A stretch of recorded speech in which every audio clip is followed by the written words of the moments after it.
बोलिए सद्गुरु महाराज की जय, सच्चे दरबार की जय। आज हम दिव्य ज्योति जागृति संस्थान की मासिक पत्रिका अखंड ज्ञान से साप्ताहिक सत्संग प्रस्तुत करते हैं और परम पावन श्री आशुतोष महाराज जी से प्रेरित हैं। जुलाई 2019 अखंड ज्ञान से लिया गया आज का विषय है इतनी गहरी इतनी अनूठी प्रीत। एक गुरु भक्त के जीवन में भयंकर कष्ट आया, घोर शारीरिक पीड़ा और मानसिक वेदना। यह गुरु भक्त था चैतन्य महाप्रभु का शिष्य सनातन गोस्वामी। सनातन वृंदावन से चला था, अब झारखंड के रास्ते से पुरी की ओर यात्रा कर रहा था। राह बीच उसे एक कुआं मिला जिसका पानी गंदला था। प्यास से मुख सूख रहा था, इसीलिए सनातन ने वही मलिन पानी पी लिया। कुछ ही घड़ियों बाद असर दिखा, सनातन के पूरे शरीर में खुजली शुरू हो गई। बड़ी तेजी से त्वचा संक्रमण सभी अंगों प्रत्यंगों में फैल गया। सनातन चले जा रहा था, साथ साथ खुजाए जा रहा था। जहां जहां खुजाता वहीं वहीं लाल दाने उभर आते। थोड़ी ही समय में ये लाल दाने सूजकर फफोलों में बदल गए। ये फफोले इतने पक गए कि उनमें चिपचिपी पीप भी भर गई। सनातन संयम रखने की पूरी कोशिश कर रहा था। तन और मन में मानो रस्सा कशी छिड़ी हुई थी। उसका मन जैसे ही चिंतन सुमिरन करता, जय जय चैतन्य हरि, जय जय महाप्रभु, पर यह क्या, इसी बीच उसका तन प्रचंड खुजली उठाकर खलल डालता। वहीं जब खुजली हावी होती तो उसका साधक मन ध्यान बांटने के लिए चिंतन सुमिरन का सहारा लेता। परंतु गुजरते रास्ते के साथ सनातन की खुजली जीत गई। जब तक वो पूरी पहुंचता उसके फफोले घाव बन गए थे जिनमें दुर्गंध भरी मवाद और रक्त रिसने लगा था।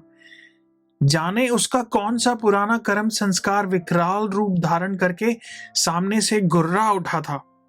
सनातन पूरी आया तो बड़ी उम्मीदों से था कि महाप्रभु के दर्शन करूंगा, श्री चरणों में मस्तक नवाऊंगा, वृंदावन की ढेर सारी बातें बताऊंगा। पर उसका यह उमंग भरा विचार अवसाद में रंगने लगा था। ऐसी घृणित स्थिति में कैसे अपने गुरुवर के समीप जाऊंगा? महाप्रभु देखेंगे तो विचलित हो जाएंगे, और फिर वहां अनगिनत शिष्य भक्त भी तो होंगे। अगर अनजाने में किसी को छू गया तो हो सकता है रोग का संक्रमण हो जाए। इसका घोर पाप मेरे ही लेखे लिखा जाएगा। सनातन ने अपनी भावनाओं का गला घोट दिया, कदमों की दिशा मोड़ दी। महाप्रभु के पास ना जाकर अपने प्रौढ़ गुरु भाई हरिदास ठाकुर की कुटीर में रहने चला गया। उड़ते उड़ते समाचार श्री चैतन्य के पास भी पहुंचा। सनातन पुरी तो आया पर आपसे मिलने नहीं आया। तुरंत महाप्रभु ने बुलावा भिजवाया। गुरु का आदेश था, सनातन टाल नहीं सकता था, पर उसकी मायूस मति ने एक खतरनाक खेल खेला।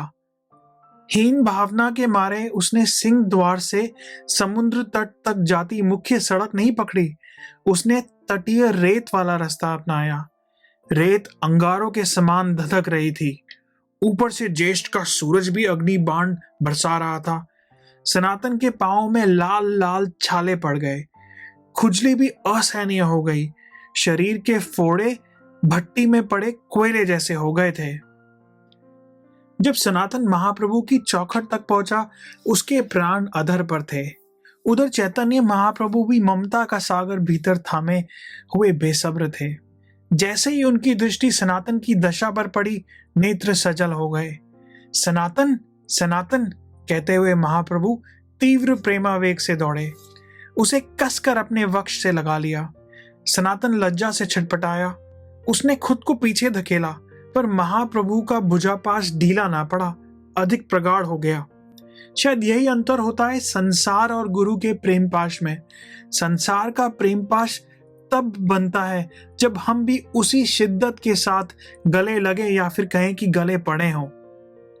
हमने जरा धक्का क्या दिया, संसारी प्रेम पाश तुरंत ढीला पड़ जाता है, पर गुरु का प्रेम पाश बेशर्त हुआ करता है।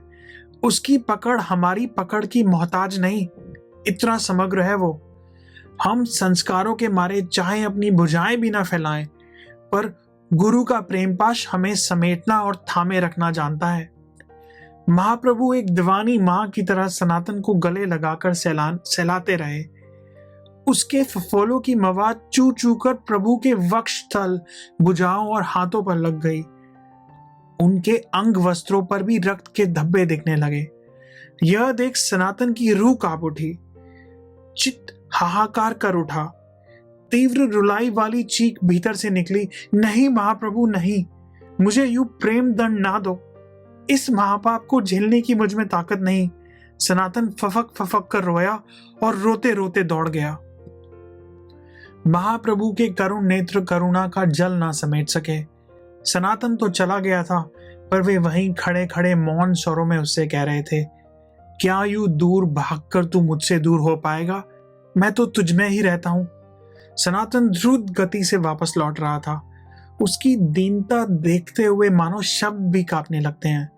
उसके शरीर के अंग अंग में भयंकर पीड़ा उठ रही थी, पर अब तो मन भी गहराई से घायल था। रो रो कर उसका बुरा हाल था। सनातन कभी आंसू पोंछता तो कभी नाक, कभी गिरता तो कभी उठकर चल पड़ता। यूं गिरते पड़ते उसके दिमाग ने एक और साजिश रच डाली। सर्प फनी की तरह ख्याल उमड़ा, आत्महत्या।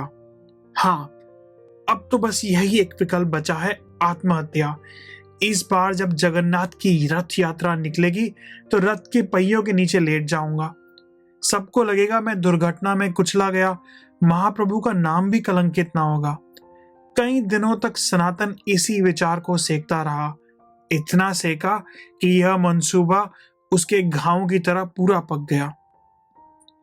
नकारात्मकताओं ने सनातन को बुरी तरह दबोच लिया था। इसी बीच महाप्रभु केवल मूक साक्षी बने हुए थे। ना बाहर से कोई बुलावा भेजा, ना भीतर से दिव्य दर्शनों का सहारा दिया था। अक्सर ऐसा ही होता है, जब कर्म संस्कारों की सुनामी उठती है तो कई बार गुरु शिष्य के बीच की संचार तारे ठप सी लगती हैं। मगर ध्यान दें, संचार बेशक ना हो, पर संरक्षण सतत बना रहता है। ऐन मौके पर जैसे ही सुनामी बहाने वाली होती है, हम खुद को गुरु की सुरक्षा भरी गोद में पाते हैं। अनुभवी साधक इस अलौकिक सत्य को समझ सकते हैं। सनातन के लिए भी चैतन्य गोद को पाने का अवसर आ ही गया। एक सुबह स्वयं महाप्रभु हरिदास के आंगन में पधारे। सनातन वहीं कोने में हीनता और दीनता का शिकार बना बैठा था। महाप्रभु को देखते ही वह सहम गया, पलके झुकाकर खड़ा हो गया। महाप्रभु उसी के पास चबूतरे पर बिछे कुशासन पर विराजमान हो गए। उनके नैनों से प्रेम का केसर बरस रहा था। फिर परम ममता के स्वर उभरे। जब शिशु मलिन होता है तो मां को घिन आती है क्या रे? नहीं ना, मां तो प्यार से बालक को गोद में उठा लेती है और अपने पल्लू से उसको स्वच्छ करती है। बता ना सनातने, क्या तू मेरा शिशु नहीं? सनातन की आंखों से झरझर आंसू बहने लगे। अपने भाव कंठ से उसने खींच कर स्वर निकाले, परंतु आपके दिव्यांगों पर मेरी दुर्गंध भरी मवाद लिपे, आपके वस्त्र मेरे दूषित रक्त से सने, यह देखकर मेरा हृदय छलनी होता है। क्यों? क्या तेरा दुख सिर्फ तेरा है? जब तू मेरा है तो तेरा दुख तेरा कैसे हुआ? और इसी अधिकार से तो मैं उस दिन अपने हिस्से की मवाद तुझसे ले रहा था, तेरी पीड़ा बांट रहा था। कुछ मैं ले लेता और कुछ तुझ पर छोड़ देता। बस यूं ही मिलजुल कर हम भोग लेते यह कर्म संस्कार। जन्मों जन्मों के सहभागी है ना हम तो, क्यों सनातने? सनातन की रुलाई फूट फूट कर निकल रही थी। महाप्रभु अपने प्रेम भरे वचनों की मलहम लगाए जा रहे थे। उसी धारा में उनका अंतर्यामी रूप भी प्रकट हुआ।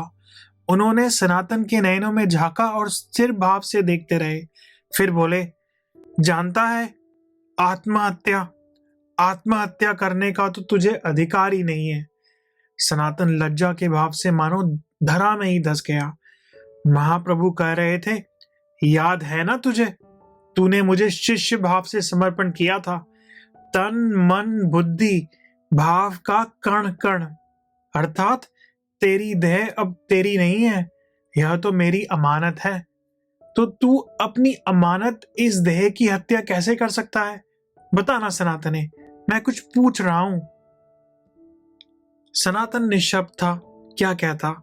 अफसोस के आंसू लुढ़काता रहा। महाप्रभु अधिकार स्वरों में कह रहे थे, मेरी देह, मेरी इच्छा। कब मैं इस देह को घावों से घायल कर दूं और कब इसमें स्वर्गिक चंदन की सुगंध भर दूं। कब इसे स्वस्थ यंत्र बना अपना कार्य सिद्ध करूं और कब बीच बीच में इसके कर्म संस्कारों की सफाई करूं। कब दौड़ाऊं, कब बिठाऊं और कब लिटा डालूं। यह मुझे सोचना है, तू क्यों इसमें हस्तक्षेप करता है? सनातन डबडबाई आंखों से अपने प्रेमावतार गुरु को देख रहा था। यह कैसा प्रेम का देवता है जो समर्पण का वास्ता देकर मेरा सारा बोझ स्वयं पर लेने को तैयार है? इतनी गहरी, इतनी अनूठी प्रीत। सनातन शिशु की भांति समर्पण में झुक गया। महाप्रभु के श्री चरणों को चूमने लगा। श्री चैतन्य ने करुणा से उसका मस्तक सहलाया, अपना चेतन स्पर्श दिया। यह अनुपम गाथा बताती है कि उसी पल से सनातन का रोग झड़ने लगा। जिस तीव्रता से आया था उसी गति से लौट गया। सनातन की देह कुंदन सी चमक उठी, चंदन सी महक उठी। निश्चय ही उसके जन्म जन्म के साथी ने उसकी सारी पीड़ा ले ली थी।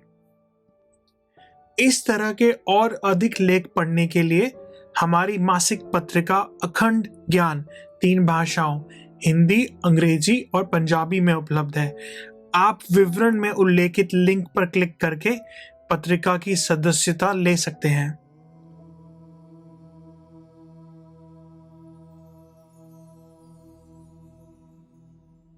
अभी आपने अखंड ज्ञान का सत्संग सुना। सर्वप्रथम मैं इसके लिए आभार प्रकट करती हूँ और आपसे प्रार्थना करती हूँ कि आप सब विश्रामदायक स्थिति में बैठ जाएं। अपने नेत्रों को बंद कर लें। अपना ध्यान सांसों पर केंद्रित करें। एक लंबी गहरी सांस पेट तक भरें। कुछ क्षण रोकें और अब पेट को अंदर खींचते हुए सांस को बाहर छोड़ दें।